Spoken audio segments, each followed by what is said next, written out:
Good afternoon, everyone. I'm Victoria Bamond, Chief Academic Officer and Provost at the Global American University, Schiller. It is a great privilege and an honor to be here today, accompanied by Johann Hari, twice named Journalist of the Year by Amnesty International and author of 3 New York Times best-selling books. His latest work, Stolen Focus, was named Amazon's #1 nonfiction book of the year. Wow, that's pretty impressive. Johann has spent his life writing about major societal issues, publishing his works around the world in the highest impact media, the New York Times, The Guardian, or Politico, to name just a few. In his latest book, Stolen Focus, Why You Can't Pay Attention, he uncovers a collective crisis that is affecting the entire globe and that has our rapidly waning attention spans at its center. From social media to our culture of productivity, Hari examines the culprits behind our stolen focus and examines if and how we can claim it back. So without much further ado, thank you, Johann, for being here with us today. Great. It's good to be with you. I should just say, I have a slightly weird thing about whenever I have to wear this kind of microphone, because the first time I ever wore one of these, they're called head mics in English.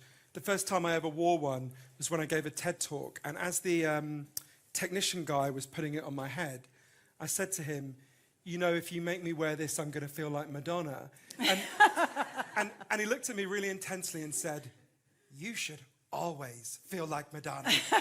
So now whenever I wear one of these, no matter what you ask me, I'm going to want to randomly sing Papa Don't Preach. Well, try not to. I love singing and I love Madonna, so I might join you. So our first question today for the audience is, what is the meaning behind this concept of stolen focus, and why do you believe it is a crisis? Well, we're living, I think the evidence is clear, in a huge crisis of attention. So the average office worker here in Spain now focuses on any one task for less than 3 minutes. And for every one child who was identified with serious attention problems when I was 7 years old, there's now 100 children who've been identified with that problem. And I wanted to learn about this for a kind of selfish reason, which is that I could feel that my own attention was getting worse. With each year that passed, things that required deep focus, that are extremely precious to me, reading books, having proper conversations, watching films, was just getting harder and harder. And I could see this was happening to lots of people around me, but I actually didn't want to investigate it. I think because I thought I knew why it was happening. I thought there was something wrong with me. I thought, well, your willpower isn't strong enough. What's wrong with you? Why can't you resist these temptations? And then there was a moment in my life when I realized I really had to investigate this. I had to figure out what was going on. I've got a godson, and when he was 9, he developed a brief and incredibly cute obsession with Elvis Presley. And the reason it was so cute is he seemed to genuinely not know that impersonating Elvis had become a kind of joke. So I think he was the last person in the history of the world to do a totally sincere version of Jailhouse Rock, right? And every night when I would tuck him into bed, he got me to tell him the story of Elvis's life over and over again. Obviously, I missed out the bit where he died on the toilet. And one night, when I was doing this, I mentioned Graceland, where Elvis lived. And his whole face lit up, and he said, well, can we go there? And I said, yeah, people go and visit. And he said, Johann, will you take me to Graceland one day? And I said, sure, the way you do with 9-year-olds, knowing next week he'll want to go to Legoland or something. And he said, no, do you really swear one day you will take me to Graceland? And I said, I absolutely promise. And I didn't think of that moment again for 10 years until so many things had gone wrong. So when he was 15, he dropped out of school. And by the time he was 19, this will sound like an exaggeration, it's not. He spent literally all his waking hours alternating between his iPhone, his laptop, and his iPad. And his life was just this blur of WhatsApp, YouTube, pornography, and it was really like he was moving at the speed of TikTok, you know, when nothing still or serious could touch him. And one day we were sitting in my apartment in London, and all day I was trying to get a conversation going with him. And he's very intelligent, and I could not get a conversation going with him. And to be totally honest with you, I wasn't that much better, right? I was staring at my own devices. And then I suddenly remembered this moment all these years before. And I said, this is no way to live. Let's go to Graceland. And he looked at me completely blankly. He didn't even remember this moment, right? But I reminded him. I said, in fact, let's go on a road trip all over the South. But you've got to promise me one thing, which is that when we go, you'll leave your phone in the hotel during the day, because there's no point going if you're just going to be looking at your phone the whole time, right? And he really thought about it, because he wasn't happy living like this. And he said, let's do it. And so I think it was 3 weeks later, we took off from London to New Orleans, where we went first. And a couple of weeks later, we got to the gates of Graceland. Has anyone here been to Graceland? Or if you don't know this, but when you arrive, this is even before COVID, what happens is someone hands you an iPad. There's no human being to show you around. What happens is they hand you an iPad, and you put in earbuds, and the iPad shows you around, right? It says go left, go right. Every room you go in, it tells you a story about that room. And every room you go in, there's a picture of that room on the iPad in front of you. So what happens, it's really strange, is people just walk around Graceland staring at their iPad, right? And we're walking around, I'm getting kind of tense, because no one is looking. Occasionally someone looks away from the iPad to take out their phone, take a photo, put it back to the iPad. And we got to the jungle room that was Elvis's favourite room in Graceland. It's got loads of fake plants in it.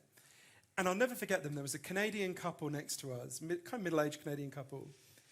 And the man turned to his wife and said, honey, this is amazing. Look, if you swipe left, you can see the jungle room to the left.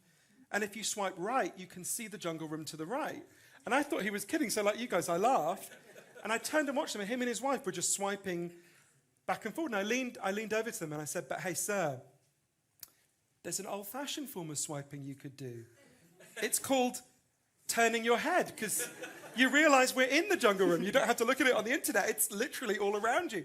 And they looked at me like I was deranged and walked out of the room. And I turned to my godson to laugh about it.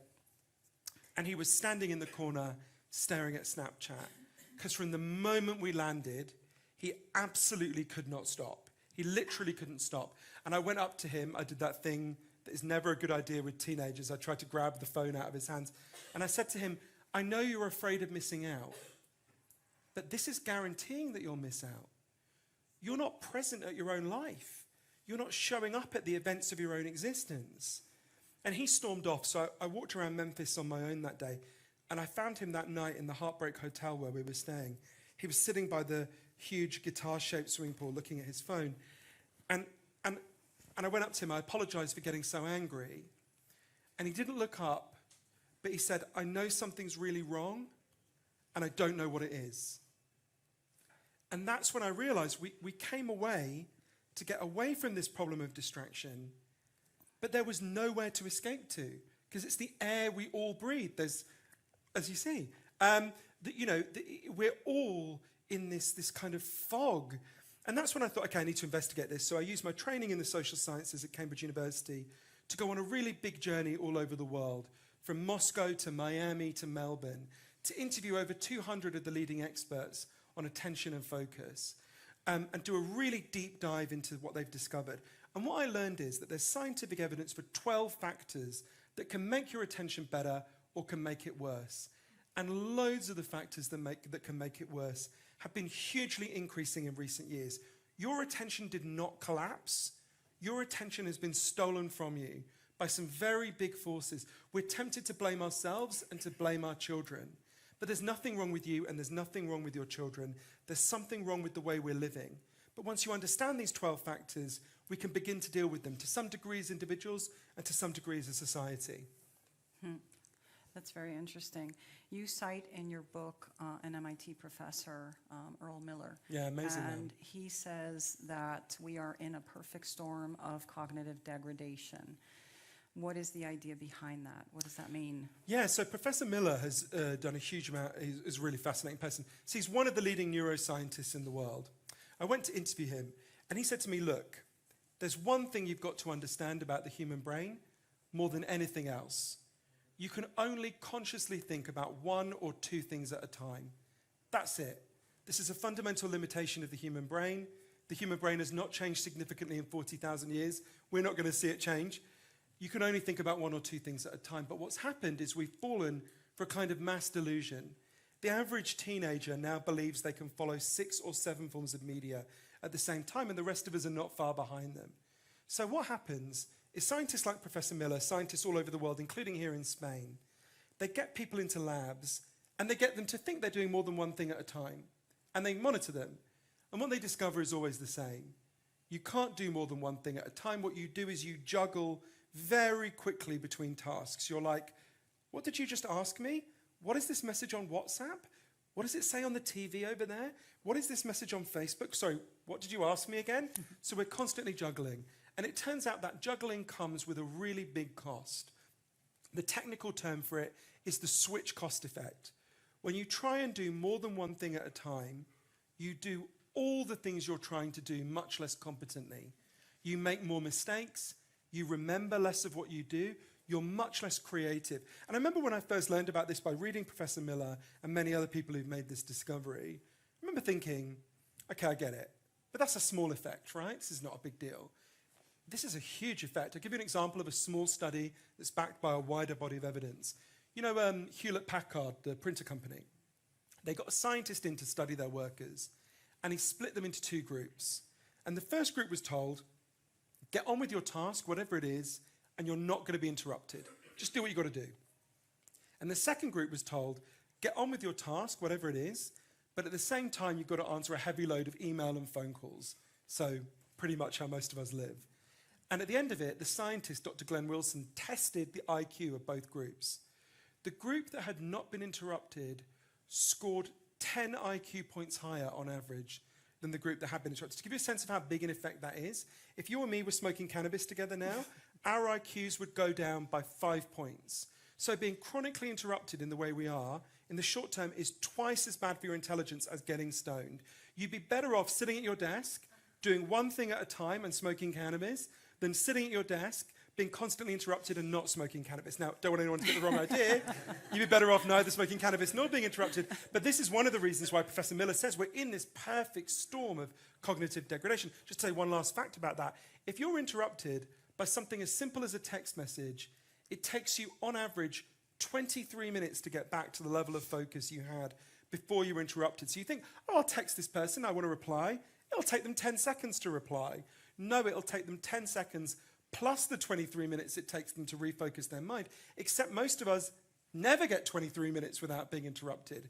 So we're constantly operating at this lower level of cognitive capacity. For our students, please don't pay attention to the part about the smoking of the cannabis. Yes, sister. There's another professor that you cite in your journey of exploration here, that is Professor Joel Nigg, who makes a comparison between the rising attention problems and the rising rates of obesity, which I thought was really interesting.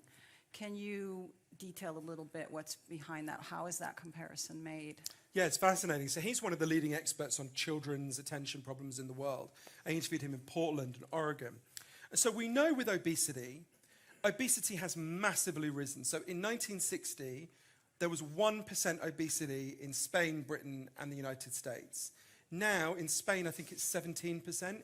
In Britain, it's 29%. And in the United States, it's 43%, right? Staggering explosion in obesity rates. And we know that didn't happen because individual people just lacked willpower, right? Because there's always been human beings who had willpower and always been human beings who lacked it. We know what caused it because we can compare different countries. What caused it is the food supply completely changed. We eat food that our grandparents would not even recognize as food. We built cities that it's much harder to walk and bike around, and we're more stressed, which makes you eat more, right? So these factors came together and created what Professor Nigg and other people call an obesogenic environment, an environment where it's easy to be obese and hard to be healthy, right? And he says we need to ask, and he stresses he's asking it, he's not saying it's definitively the case, but he says we need to ask if in a similar way we are now living in what he calls an attentional pathogenic environment, an environment in which it is hard to pay attention and it is easy for your attention to dissolve. And there's many factors he goes into and many more that I learned about for the book. And one of the things that most surprised me about this is, when I started writing the book, I thought I was mostly going to be writing about tech, right? And there are some aspects of our technology absolutely that are undermining our attention and that we can put right. But I was surprised actually by how many other factors are having a huge effect. The way we eat, to relate it to Professor Nigg's initial point, is hugely affecting our ability to focus and pay attention. Ask me why, if you want to know more about that. Air pollution, perhaps the biggest factor, and one of the best pieces of research on it was done here in Madrid. Air pollution is having a huge effect on our ability to focus and pay attention. There's an extraordinary woman called Professor Barbara Marr in Britain who's done lots of research on this. So when you live in a polluted city, and Madrid is really polluted, what happens is you breathe in a kind of chemical stew, right? And one of the things you breathe in is iron. And when you breathe it in as air pollution, it goes straight to your brain. And there is nothing in human evolution that prepared us for our brains making contact with iron, right? Nothing. It causes brain inflammation, and which harms your ability to focus and pay attention. In fact, there was an amazing study in Madrid that looked at children who lived in heavily polluted areas and found that they already had in their brains plaques and tangles, which are anticipations of dementia further down the line. They were much more likely to have them in polluted areas. So there's a whole array of factors, the way our offices work, the way our kids' schools work. There's an enormous array of factors that are doing this, most of which are relatively recent changes that we can put right, but they won't put themselves right. We need to understand what they are, and we need to fight to get them fixed. So here we're in a university context, and for us it's very important to understand how do you think this shift on attention affects learning, and what can we do as educators to reverse it, to halt it, to make it better? Yes, so it profoundly affects learning. And I would say to anyone here, whether you're a student or an academic or anything in between, think about anything you've ever achieved in your life that you're proud of. Whether it's, starting a business, getting a good grade, being a good parent, learning to play the guitar, whatever it is. That thing that you're proud of required a huge amount of sustained focus and attention. And the evidence is overwhelming. When your attention deteriorates, your ability to achieve your goals deteriorates. Your ability to solve your problems deteriorates. You feel worse about yourself because you are, in fact, less competent when you can't pay attention. Attention is our superpower. All human achievement requires attention. And there's a metaphor that one of the most important philosophers of attention in the world, a wonderful person named Dr. James Williams, who I interviewed in Moscow in Russia, said to me, he said, imagine you're driving somewhere and someone throws a huge bucket of mud over your windshield and it covers your windshield. It doesn't matter what you've got to do when you get to your destination. The first thing you've got to do is get that mud off your windshield, right? Because you're not going anywhere if you don't do that. And the attention crisis, I think, is like that. You will have many more important goals in your life than improving your attention, of course. But you won't be able to get to those goals anything like as effectively if you don't deal with this. So for all of the 12 factors that are harming attention and focus that I learned about from these amazing scientists all over the world, there are two levels at which we need to deal with them. I think of them as defense and offense.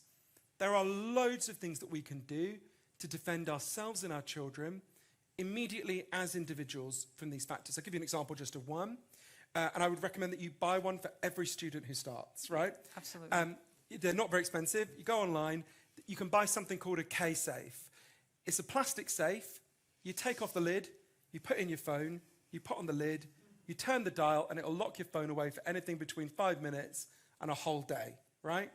I use that every day, 3 hours a day to do my writing. I won't sit down and watch a film with my partner unless we both put our phones in the phone jail. I won't have my friends around for dinner unless they agree to imprison their phones, right? And at first it's stressful. And I felt it as stressful, right?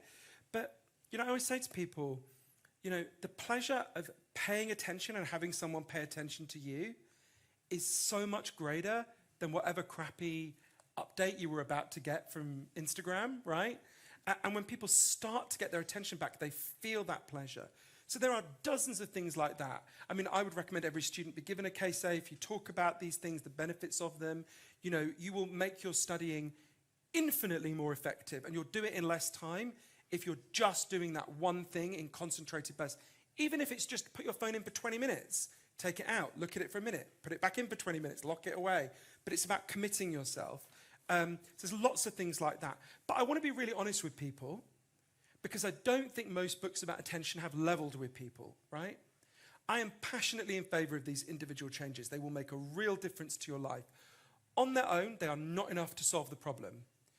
Because the truth is, this problem did not happen because you had bad habits, or I had bad habits, or our kids had bad habits. This happened because of very big systemic forces. And what we have to do is take on those forces, which sounds very fancy, but I went to places that have done it, from France to New Zealand. But we have to societally take on the forces that have invaded our attention and create an environment that works for our attention, not against our attention. That is entirely possible. We know how to do it. The science is clear, and some places have begun that fight. But yet, the way I think of it, the way we are at the moment, is it's like someone is pouring, you know those things that kids used to have, the powder that makes people itch?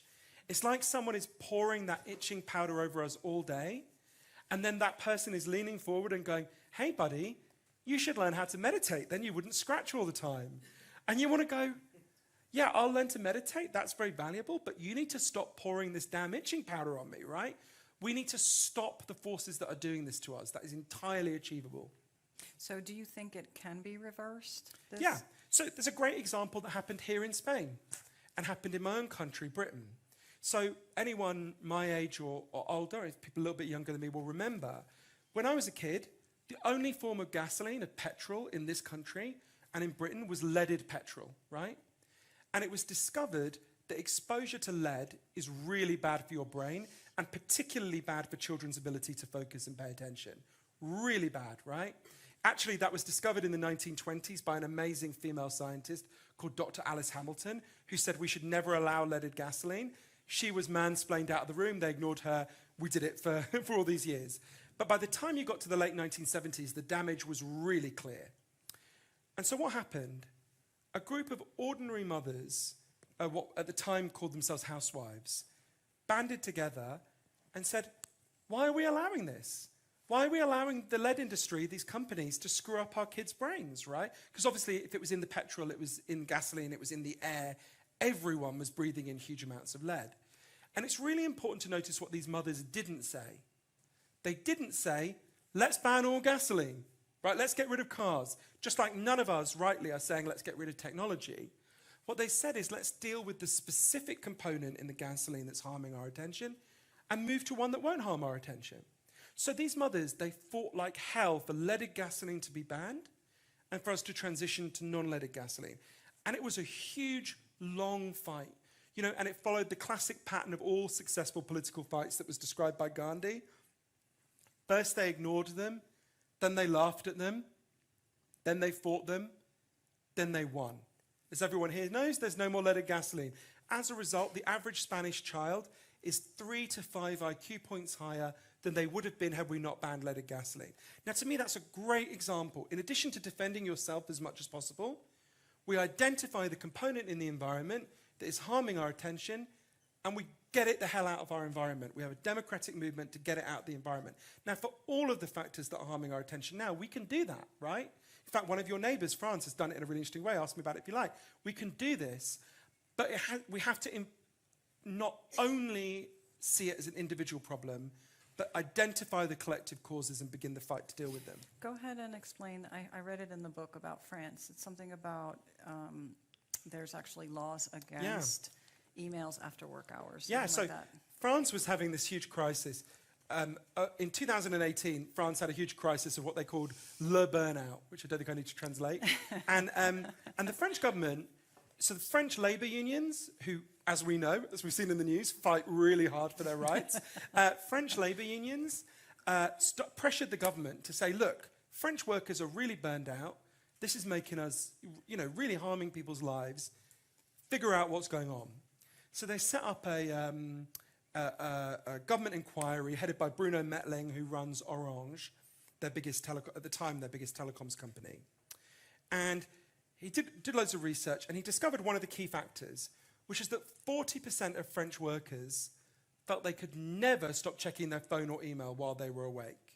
because at any time their boss could message them, and if they didn't answer, they'd be in trouble. Now, this is really recent. Like, I think you might be slightly younger than me, but when we were kids, do you remember, did your parents, when they came home, ever get contacted by their boss when they finished work? I remember my dad was the boss. And Oh, right. He got Okay, so that's... he got contacted once at 2 something in the morning, and he was really angry with the person who contacted him. So we've gone from, like, it happened to you once in your childhood, it happened to me never. My parents were never contacted when they came home. I'm guessing most people here, it was never or 1 or 2 times. So we've gone from, when we were kids, the only people who were on call were the Prime Minister and doctors. Yeah. And even doctors weren't on call all the time, right? So we've gone from almost nobody being on call to almost half the economy being permanently on call.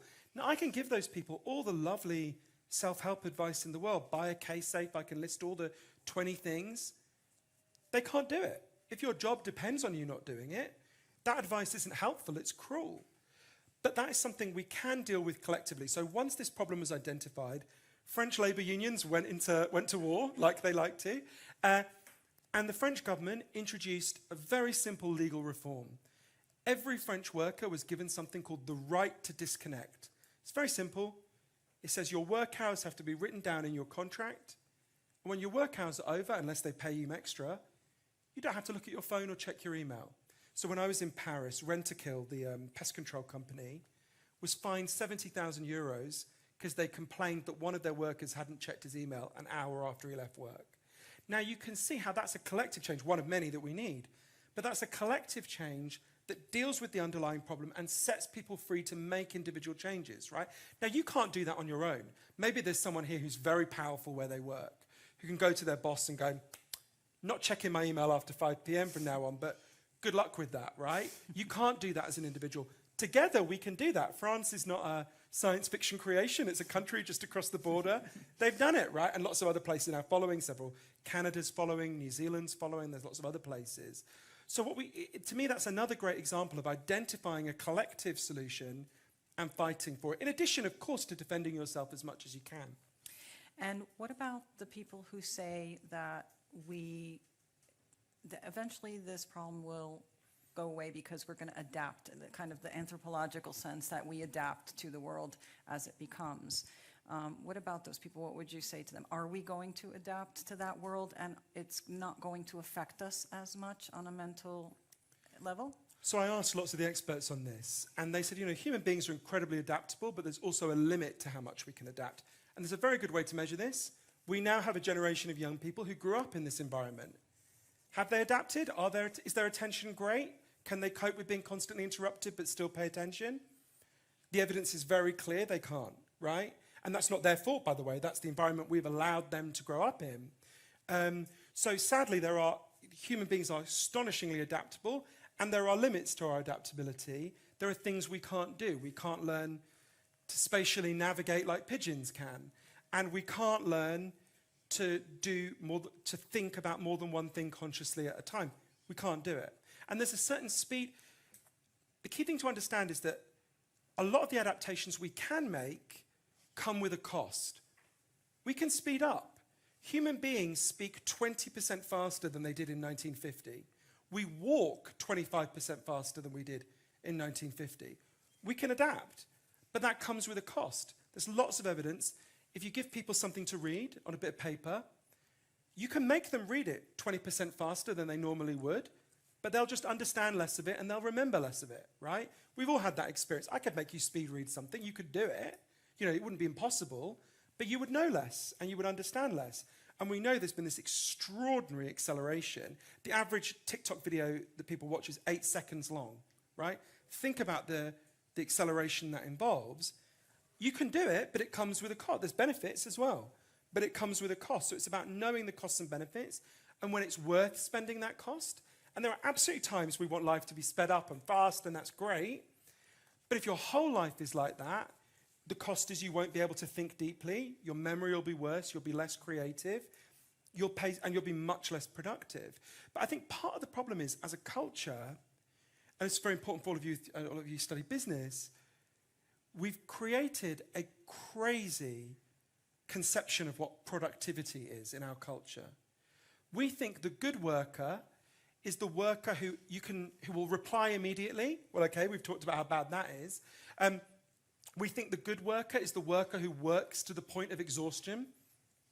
First person in the office in the morning, last person to leave. In fact, exhaustion is terrible for your attention. We think, we have these thoughts about what a good worker is. At some level, we know that's not true. None of you wanted the Spanish football team during the World Cup to walk onto the pitch, having 5 hours sleep the night before, exhausted, completely stressed out, and with their phone in their hand to reply to any text they receive, right? Everyone knows that that would not make them perform well on the pitch, right? Well, if that's true for our football players, that's true for all of us. So we have to abandon these crazy, frankly, American ideas of productivity. And I know you're half American, so that's okay. Exactly, I'm only half. I'm addressing the Spanish part here, and we've got to move to much saner and healthier conceptions of productivity and attention. So as educators here, how do we learn to operate within this context? We have a lot of faculty members here today with us. What advice would you give them about how to keep students engaged? I mean, if they only can pay attention for a limited amount of time, and we're adapting to technology, we're using technology in the classroom. How do we, as educators, operate in this context? I think it's partly, so it is not that your students think everything is fine. They love this new way of living, they're thrilled with it, and you're just this kind of fossilized, left behind image of the past. They're really unhappy with it. If you look at the polling of young people, they are really worried about their attention, and they are really disturbed about it. So what I would say is several things. Firstly, what does not work is, and you know this, you don't need me to tell you this, but what doesn't work is standing over people saying, there's something wrong with you, right? Not least because there isn't something wrong with them. There is something wrong with the environment, right? And there's something very powerful about identifying and saying, you've got this problem, I've got this problem. I'd be surprised if any of the faculty here don't also have problems with their attention because of these many reasons that are playing out. There may be somewhat less, because you may have had more time developing these muscles when you were young, but you'll have them too. So I think the first thing is to establish that this is a shared problem, and to get them to articulate the ways in which this is harming them. It's got to come from that. If we can't make them do these changes, right? But if you start from, what are your doubts? What are your concerns? How would you like to change? And then we can start equipping them with the knowledge to understand, okay, if you've got this concern, here are things you can do. We can check in every week. We can check in and say, how did that work out for you? And you make it a non-judgmental space where they go, you know what, this week it didn't work, right? And I was on TikTok 3 hours a day. And you want to allow non-judgmental space. You just smiled too much there. Identify. You can do that. And I think it's about explaining lots of elements of the science about this. I'll give you an example of one element of the science about this that I found really helpful. So the deepest form of attention that human beings can provide is something called a flow state. And everyone here will have experienced one, even if you don't know that term. A flow state is when you're doing something and you really get into it. And your sense of time falls away, your sense of ego falls away. And then when it's over, you're like, whoa, is it 4 o'clock? That went quickly, right?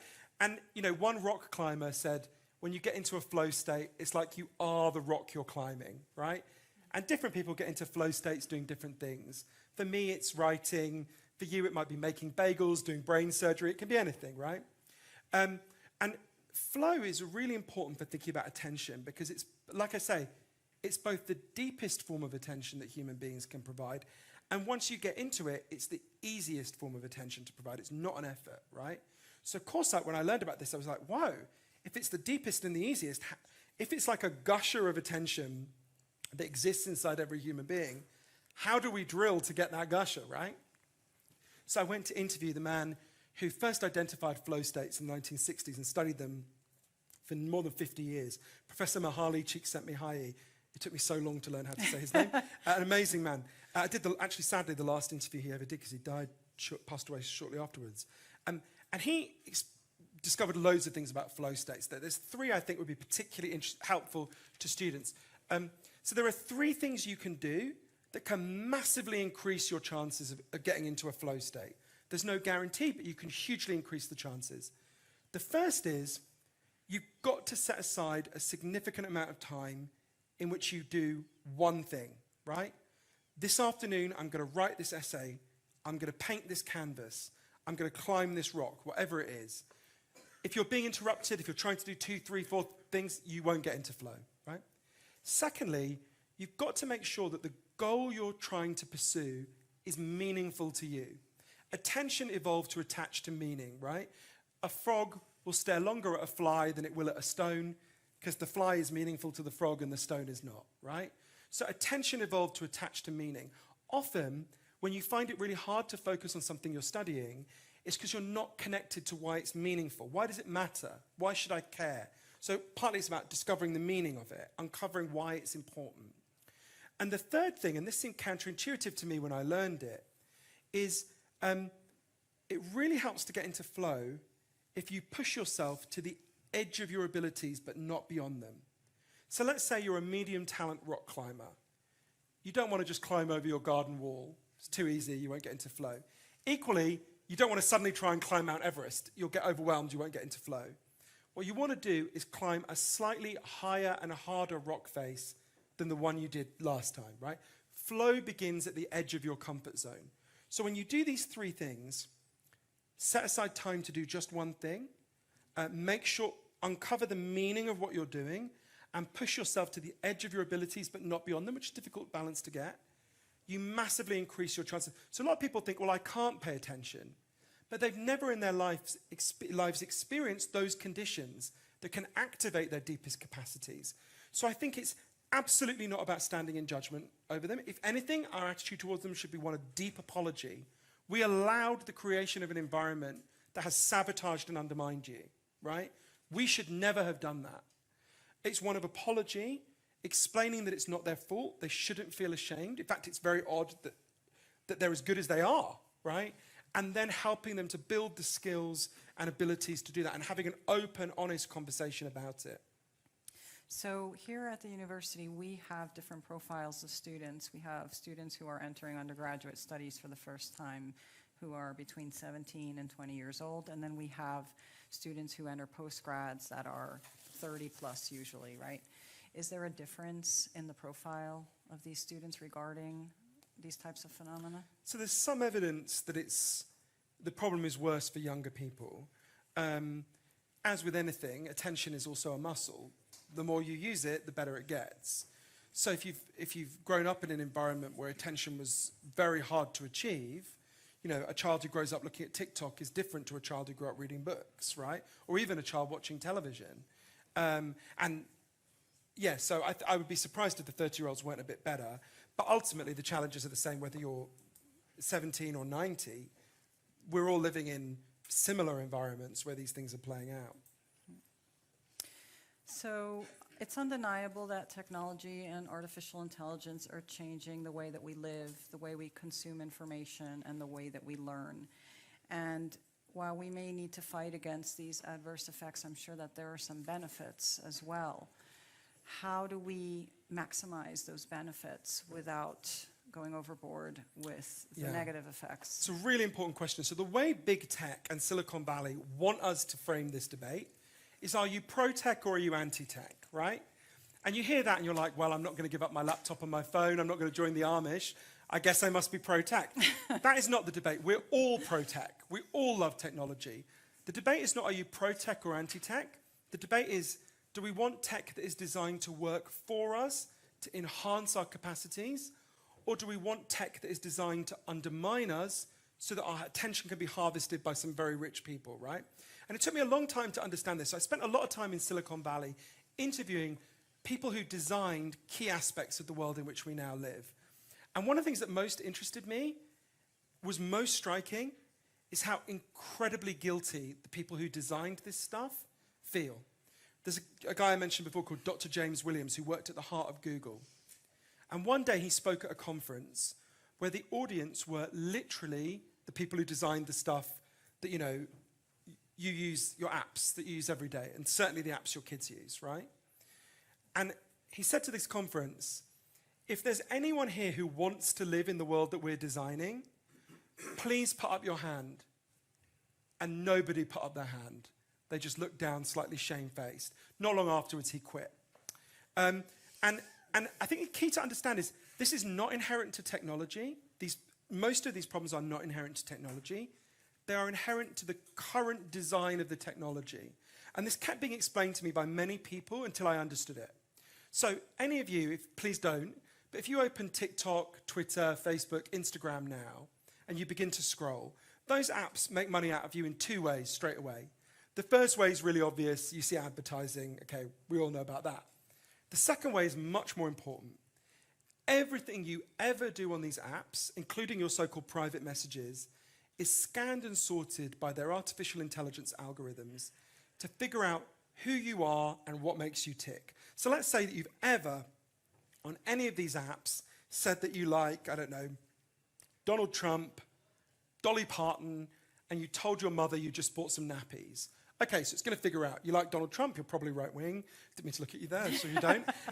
You like Dolly Parton, you probably like country music, you've just bought some nappies, okay, you've got a baby, right? Anyone who's been on these apps for a little while, they know tens of thousands of things like this about you. Now, partly that's to sell that information to advertisers. You're not the customer of any of these apps, right? They've got a customer service department. You can't phone it, right? The customer is the advertiser. You are the product that they sell to the advertiser. Your attention is the product they sell, right? So obviously they want to be able to sell that information. If Dolly Parton's doing a tour, they want to be able to target people who like Dolly Parton. But they're learning that information for a much more important reason. Every time you open the app and begin to scroll, they begin to make money. And every time you close the app, that revenue stream disappears. Every time your child opens the app, begins to scroll, they begin to make money. And every time your child closes the app, that revenue stream disappears. So all of this AI, all of these algorithms, all of this genius in Silicon Valley when it's applied to social media is geared towards figuring out one thing and one thing only. How do we get you to pick up your phone as often as possible and scroll as long as possible? That's it.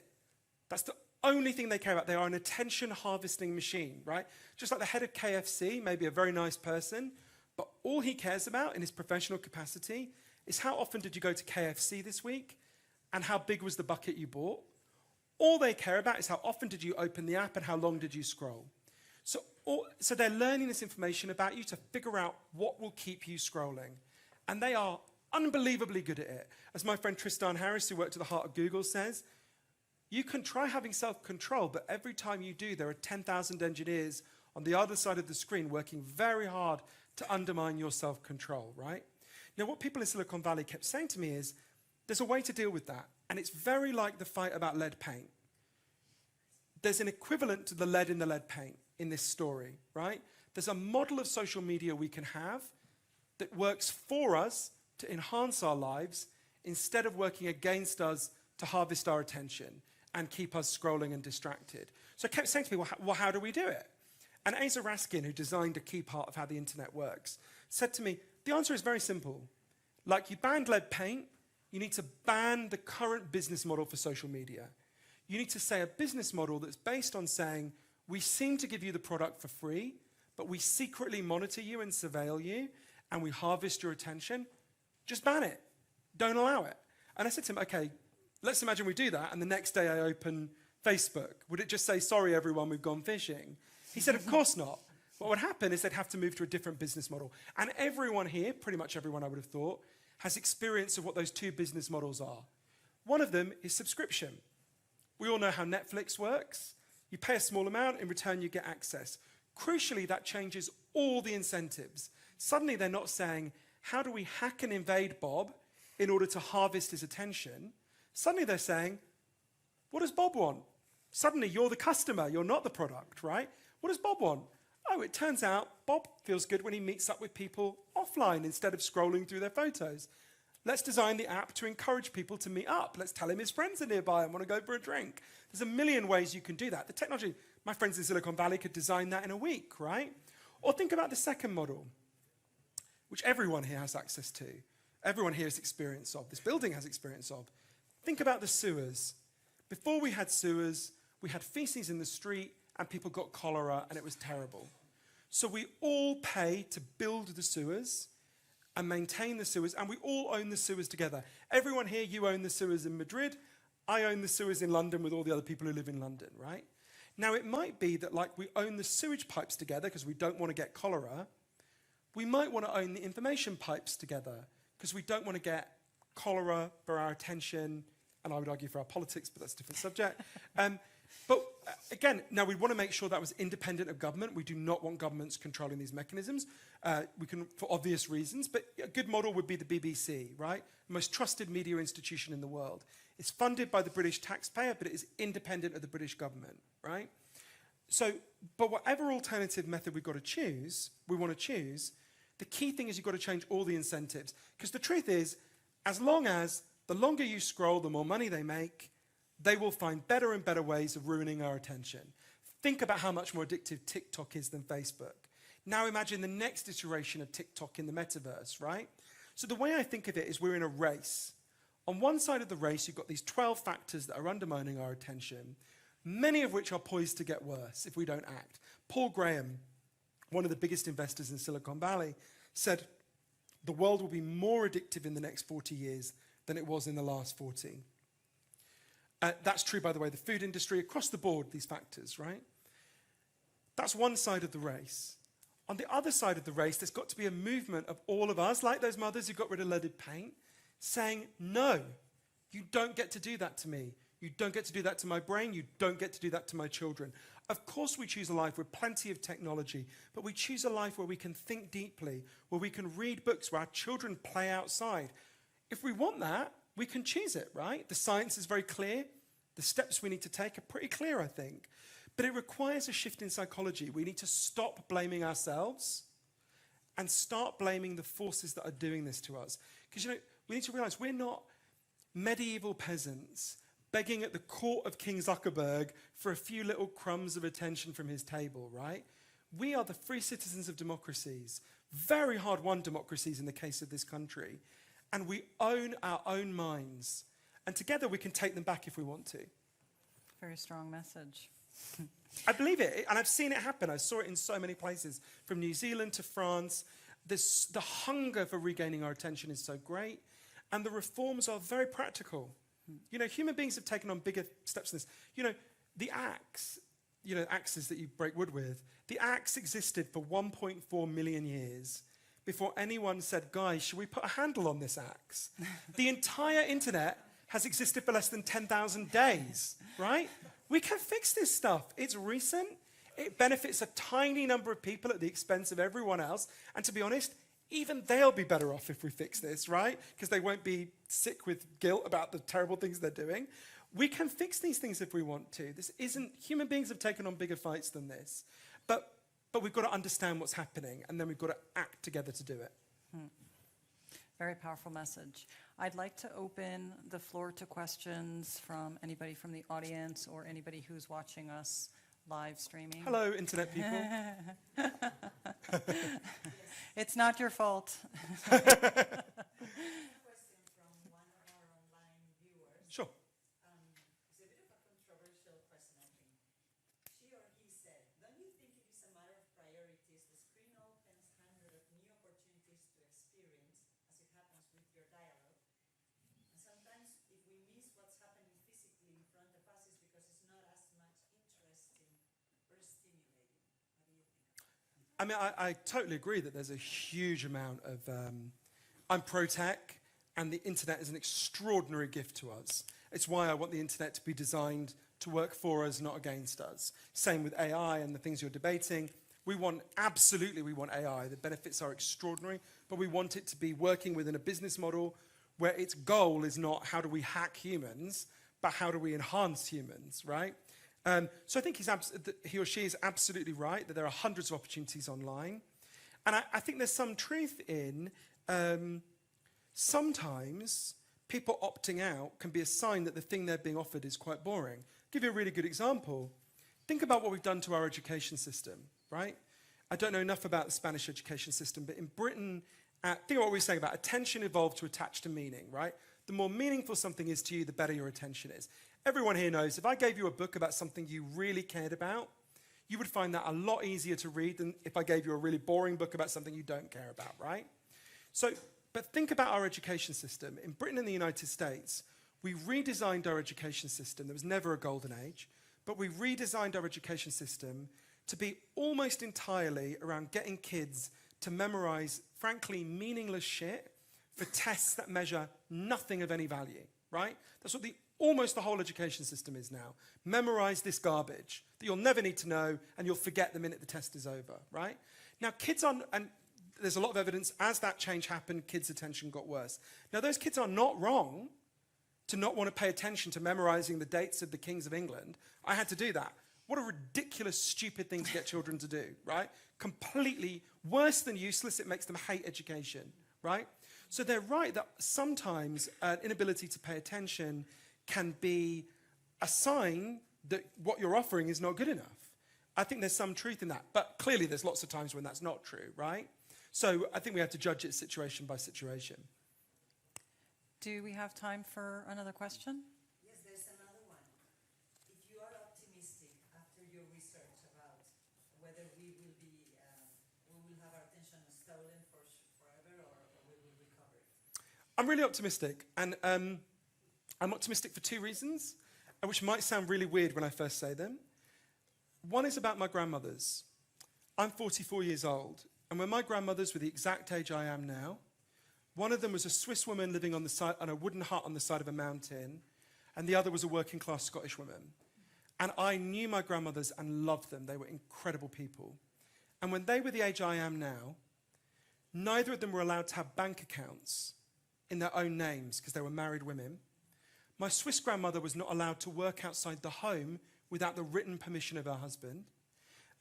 It was legal for their husbands to rape them, as it was legal in every country in the world for a man to rape his wife. And my Swiss grandmother was not allowed to vote, right? Now, I don't for a minute want to underestimate how much further we've got to go in achieving liberation for women. But if my niece is 18 years old, if someone suggested that it should be that should be the situation for my niece, she shouldn't be allowed to have a bank account, it should be legal for a man to rape her, she shouldn't be allowed to vote, you would think they were insane, right? The craziest right-wing people in this country don't say that, right? So you think about that transformation. This is not 1,000 years ago. That's my grandmothers. I knew them. I knew them really well, right? How did that happen? It happened because loads of ordinary women and some sympathetic men said, we're not going to take this shit anymore. And they fought at every level. They fought in their homes, in their workplaces, in their schools, in parliaments. They fought everywhere. We can do the same, right? Incredible changes happen. I'll just say one last reason why I'm optimistic. I'm gay. One of my closest friends is someone called Andrew Sullivan. And in 1994, so he's a great journalist and writer. Some of you will have read his work. In 1994, Andrew was diagnosed as HIV positive. And it was the height of the AIDS crisis. And when he was diagnosed, he thought it meant he had a couple of years to live. So he quit his job and he went to a place called Provincetown to write a book about a crazy utopian idea that no one had ever written a book about before. And he was like, I'm never going to live to see this idea put into practice. No one alive today will ever live to see this be put into practice. But maybe somewhere, someone down the line, someone will find my book. The book that he wrote the idea that he wrote the first book to advocate for was gay marriage. And when I get depressed, I try to imagine going back in time to Provincetown in 1994 and saying to Andrew, 24 years from now, A, you'll be alive. That would have blown his mind. B, you'll be married to a man, because that's going to be legal. And C, I'll be with you when the Supreme Court of the United States quotes this book you're writing when it makes it mandatory for every state in the US to introduce the right to gay marriage. And the next day, you'll be invited to a White House, to have dinner to the White House, to have dinner with the president, to celebrate what you and so many other people have achieved. Oh, and by the way, that president, he's going to be black, right? Every aspect of that would sound like the most ridiculous science fiction, right? It happened. Why did it happen? Did it happen because anyone blew anything up? It happened because enough people bonded together and fought for it in a spirit of love and compassion. And this, women are half the population, a bit more, 52% of the population. Gay people, we're about 5% of the population. Attention, that affects 100% of the population. So our constituency is literally everyone except Mark Zuckerberg and Elon Musk, right? And even they've got some attention problems, as we see from Elon Musk's Twitter feed. So I am optimistic. this is such a big problem. The solutions are there waiting for us. We can do this if we want to. I would like to reiterate my thanks to Johann. Oh, It's been thank you so much. wonderful Hooray. talking to you. Thank you for coming here. And I'd like to finish the session with a quote from a Spanish philosopher and author that you cite in your book, who is the reference here in Spain for the mission of the university, who is José Ortega y Gasset, who believed that education should focus on promoting culture and instilling critical thinking. And the quote in your book is, "We cannot put off living until we are ready. Life is fired at us point blank." So Love that. Don't you love that? It's yeah. he's so good. It resonates a lot, I think, with us here because we really believe in learning by living. So I want to leave that as the final idea, and thank you so much. Thank you. so much. Thanks, It's been everyone. really Cheers. wonderful. Thanks. Thanks. Oh, thank you so much. That's lovely. All right. Thank you so much.